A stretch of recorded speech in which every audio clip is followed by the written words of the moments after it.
Geldi mi? Oturuşlar geldi. Mehriban tomoshachilar, qadrli mustaqlar, faol filmlarning to'y kuni kabinetimizda shuat yuruvchi Belend Aqaba sovg'at uğradıptır. Öyle bu sovg'at beyliklerden uyutku şkolda hemen begeniyat. Neme deydi? Maksat deydi bir mustaqlar yani ko'ylab подпискanda dronlara görköstem deydi. Belend Aqaban çıkarıp oturuşlar karşıda qatı güçlü.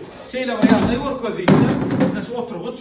Yani benim bir 60-70 kilo ağırma vardır doğrusu çekip ağırma. Yani mehriban tomoshachilar şuna şeyler milyonda şu oturuş bökündü de dövlönüp üstüne. 80 kilo adam milyondadır.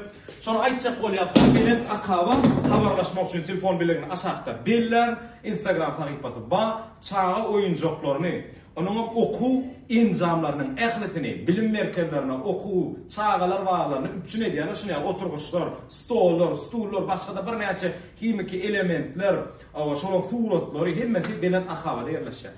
Mehriban TikTokerlar ilkilene Belend Aqaba çekti. Minnettar, canaqta olsun Belend Aqaba. Canlaşıp film böyle öýüňizi, okuw jaýlaryňyzy, çağızıklaryňyz üçin kownuklarynızı düşünýär, o oturuşlar bilen berýär. Bir sağ olun.